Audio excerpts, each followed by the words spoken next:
इकडे आणि 2 जण आहेत. 3 जण आहेत कधी आत कोण गेले. लोकेशन एक नंबर आहे हे खरं. आंघोळीला सकाळी सकाळी धरणाच्या पाण्यात चुलीवरचा वडा कुठं मिळतोय. जाता जाता चुलीवरचा वडा खाऊन जाणार आहे. नमस्कार मित्रांनो, तर मी संकेत पाटील आपल्या ह्या YouTube चॅनलमध्ये आपल्या सगळ्यांचं स्वागत करतो आणि अशाच प्रकारे आपले सबस्क्रायबर्स वाढत जातील अशी मी अपेक्षा करतो आणि तुमचा चांगलाच सपोर्ट मला मिळत आहे वारंवार.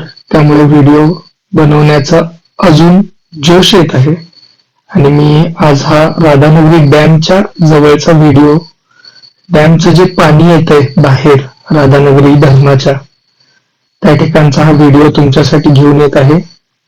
तर आता आपण पॉवर हाऊसच्या जवळून राधानगरीच्या दरवाजातून ज्या ठिकाणी पाणी बाहेर पडतंय त्या ठिकाणी आपण आंघोळीला चाललेलो आहोत आता. आणि हे वाट बघा मित्रांनो, हे धरणाची भिंत दिसत आहे तुम्हाला. त्या भिंतीच्या अगदी जवळून अशी ही खडकाळ वाट जाते आणि या ठिकाणी आता आपण पोहोचलेलो आहे. तुम्हाला आता हा परिसर दिसतच आहे, अगदी हिरवागार असा परिसर, अतिशय सुंदर असं वातावरण आणि कोल्हापूर पासून अगदी 60 किलोमीटरच्या अंतरावरती असणार हे ठिकाण राधानगरी धरण. शाहू महाराजांच्या काळात बांधणी झालेलं हे धरण आहे. अजूनही सक्षम आणि भक्कमपणे कोल्हापूर जिल्ह्याच्या पाण्याची व्यवस्था हे धरण पार पाडत आहे.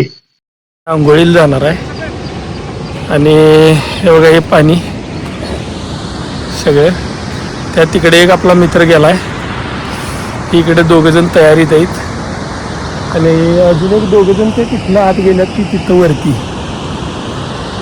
मस्तपैकी या पाण्यामध्ये आता पोहायचं, आंघोळ करायची आणि मग गरम गरम चुलीवरचा वडा खाऊन आपल्या टेंटकडे परत जाणार. धरणाचं पाणी वरनं आले ह्याच्यातनं दरवाज्यातनं. बघा ती 2 जण दिसली काय धरणाच्या पाण्याच्या पुढनं. आपण पण आता जातो, मोबाईल ठेवतो, आता पुढचं शूटिंग थोड्या वेळानंतर करतो. चला मित्रांनो, बाय बाय, टेक केअर. आपल्या 2 मित्रांनी या धरणाच्या पाण्यामध्ये 2 खेकडे पकडलेले आहेत आणि धरणामध्ये आंघोळ करायला जाताना ही खेकडे पळून जायला नकोत किंवा पुन्हा धरणाच्या पाण्यामध्ये जायला नकोत म्हणून त्याला चारी बाजूने असे दगडांचं कुंपण करून त्याच्या आतमध्ये त्या 2 खेकड्यांना ठेवलेलं आहे. तर हे खेकड्यांची शिकार करून झाल्यानंतर आता मी पाण्यामध्ये आंघोळीला चाललेलो आहोत. तर अतिशय थंडगार असं हे पाणी आणि प्रत्येक क्षणाला नवीन फ्रेश पाण्याचा फ्लो ज्या ठिकाणी आपल्याला मिळतो अशा ठिकाणी आता आम्ही पाण्यामध्ये उतरलेलो आहे आंघोळीसाठी. अतिशय स्वच्छ आणि थंडगार असं हे पाणी आहे, म्हणून अगदी हलकं हलकं झाल्यासारखं वाटतंय या पाण्यामध्ये आल्यानंतर. राधानगरी धरणाच्या पाण्यामध्ये आंघोळ करून झाल्यानंतर, मनसोक्त आंघोळ केल्यानंतर खूपच जास्ती भूक लागलेली होती. त्यामुळे आता मी या ठिकाणी चुलीवरचा वडा खाण्यासाठी या ठिकाणी आता आम्ही आलेलो आहोत. गरमागरम चुलीवरचा वडा.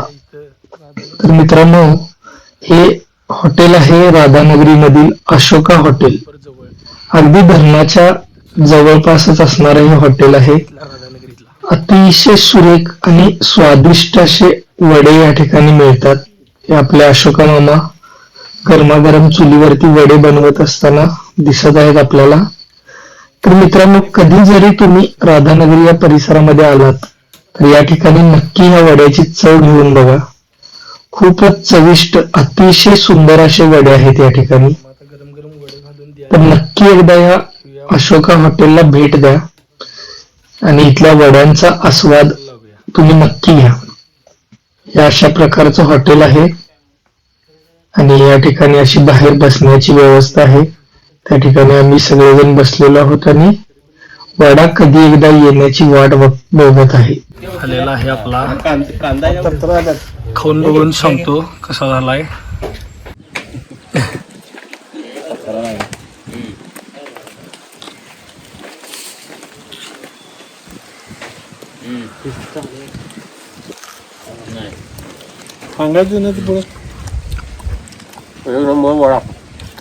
एक नंबर आहे वडापाव. फक्त मिरची द्या जरा असं. वडा कसा आहे सगळी ही आमचा मेंबर कायम खातोय त्यामुळे याला माहित आहे मेंबरला या वडा एक नंबर आहे. मग काय ठरलं काय आता मग काय करणार. आता वडा खाऊन झाल्यावरती पुढचं बोलतो. चला बाय. अस्सल कोल्हापुरी चव असलेला हा वडा अतिशय सुंदर, एक नंबर वडा. खरंच की वडा एक नंबर आहे मित्रांनो. आणि हे बघा तुम्हाला दाखवतो जो रस्ता येतोय हे काय ठिकाण पॉवर हाऊस काय हे पॉवर हाऊस आहे का डॅमचं. त्या पॉवर हाऊस जवळ आलेला रस्ता इथनं आत आलासा की मग हे असा रस्ता इकडे जातो डॅमकडे आणि इथं जे पार्क घर आहे बघा. तुम्हाला वाटेल आल्यानंतर कुणाच तर घर आहे म्हणून घर नाही आहे. इथं वडा मिळतोय चुलीवरचा वडा अगदी एक नंबर आहे बघा. गरम गरम वडे काढल्यात त्यांनी गरम गरम वडे काढल्यात एक नंबर वडा मिळतोय. आणि मित्रांनो कधी पण राधानगरीला यायचं झालं सकाळच्या टायमिंगलाच वडा मिळतोय. सकाळच्या वेळेत आलासा इथं नक्की येऊन इथला वडा टेस्ट करून जावा. सगळेजण येऊन टेस्ट करून जावा आणि आवडला तर नक्की आपल्या व्हिडिओच्या कमेंटमध्ये कळवा आपल्याला. एक नंबर वडा चुलीवरचा पूर्ण शुद्ध हायजीन पद्धतीने तयार केलेला वडा अशोक वडा.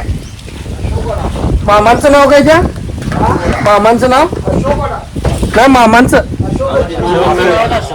अशोक मामा म्हणून नाही तिथं वड्या अशोक वडा दुकानाचं नाव आणि ओनरचं नाव अशोक बाबा. एक नंबर वडा येऊन जावा मित्रांनो सगळीजण इथं नक्की. धरणाच्या पाण्यामध्ये पोहून झाल्यावरती आणि पोटभर मनसोक्त असे वडे खाल्ल्यानंतर खूपच जास्ती सुस्ती आलेली आहे. त्यामुळे जय हिंद जय महाराष्ट्र मित्रांनो.